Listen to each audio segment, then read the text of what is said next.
It has been almost 2 years since I started my spray drone business. Let's go back to the beginning, give you an introduction, and run you through the past 2 years real quick. My name is Silas Steiner. I'm the owner of Thrive. We offer spray drone services in Central Illinois, and I started this business to bring my love of agriculture and technology together and create a business out of it. And so spray drones are a perfect way to do that, as many of you who know anything about spray drones probably know. So, little background about me. I started working on a farm throughout high school, part-time and during the summers, and ended up liking it so much that when I graduated high school, I just went there full-time. They had offered me a full-time job there, and I took it because I really enjoyed it. And so I spent the next couple years learning as much as I could about farming and agriculture, going to every meeting I could and seminar, and just trying to research and learn as much as I could about agriculture. While doing this research, I actually stumbled upon spray drones, and that got my wheels spinning, and I thought, this would be a great way to kind of do my own thing but still stay involved in agriculture. And so I went out on a limb and I bought a drone. So step number one, bought a drone. Step number two, set up my LLC. Step number three, FAA licensing. That's my Part 137, 44807, Part 107, and Illinois Aerial Applicators License, as well as getting a medical exam. So I applied for my Part 137 and 44807. This was spring of 2023, so March timeframe, and it took until July to receive those back. So not as long as some people have waited. Got there right on the tail end of the hurry up and wait period, and they kind of changed the system, and mine got pushed through a little faster then, so I'm very thankful for that. But for the first couple months of the year, I was under Farmitude, so I went and taken the test and was able to fly underneath their exemption without having my own. Now, I didn't really do a whole lot this year. I was still working full-time on the farm, so I spread a little bit of clover, I sprayed a little bit of wheat.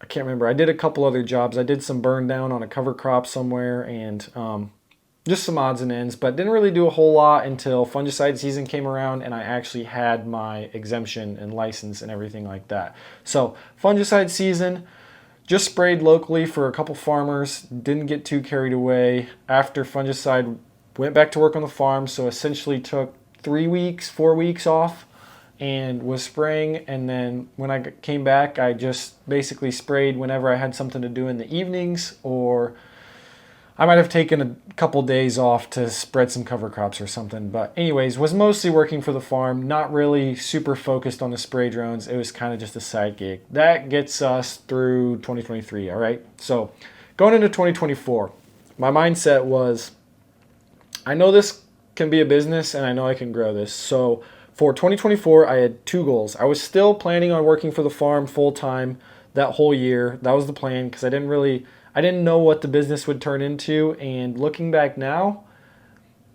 I think that was the right decision, but who knows. So my first goal for 2024 was to get a second spray drone to be able to fly two, and my second goal was to spray 10,000 acres. I had just put a number. I'd be happy with spraying 10,000 acres in 2024. So spent some time in the off season getting my name out there, doing some advertising, and kind of learning as much as I could about spray drones even more.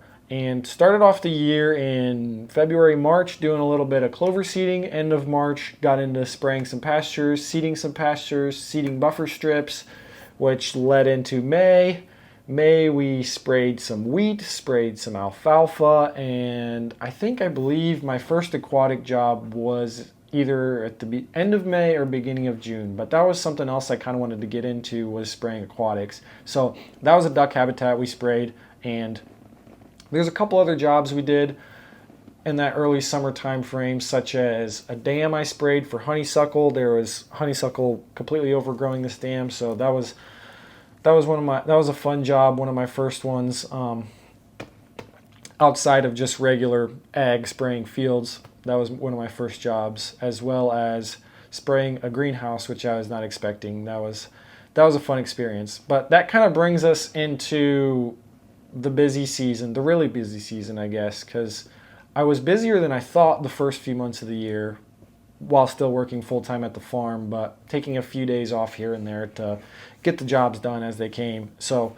very thankful for my boss allowing me to do that. It really helped me grow my business last year, as they were able to get by without me for some days here and there. But anyways, that brings us to fungicide season. So by that time, I had bought a second drone, another T40, and had another pilot trained and ready to go. So fungicide season, we started basically right after the 4th of July and sprayed through mid-August, spraying corn, soybeans, organic, not organic, spraying 2 gallons, 3 gallons. It was an experience. It was fun. It was definitely a ride. We covered about a 100-mile radius, and some days we'd travel a lot, some days we'd travel a little, but very glad for the customers that supported us in year 2. Ended up spraying about 10,000 acres of fungicide, which was my goal for the whole year, so I was very happy with that. That and all, just I had already surpassed my goals, so I was happy with that. So what did I do after fungicide? After fungicide, I had gotten some jobs to spray some more aquatics, Phragmites, and some more wetlands. So did quite a few of those jobs, as well as more CRP for invasive species, and sprinkled throughout all fall. August through about November was more cover crops. So spreading anything from oats and radishes to cereal rye to clover to annual rye, all of that stuff. It was fun. I stayed busier than I thought, so eventually ended up going back to the farm for harvest, helped all through harvest and through the end of the year. So that brings us to now, 2025. And what is going on in 2025? Well, 2025, I decided based on last year and how it went, I wanted to take the leap and go at it full time. So starting in 2025, my sole focus is on the spray drone business, and going forward, that's all I'm going to be doing. So I'm super excited about that. I know I went through that kind of fast, but I just wanted to kind of speed through kind of all the things, the history that got us to here. And I'll be making more videos in the future about upcoming plans for the future, and just more videos about my operation, kind of showing you the behind the scenes of the business side of things. So if you like this video, hit the subscribe button, hit the like button, comment, share it, do all those good things, and stay tuned for the next one.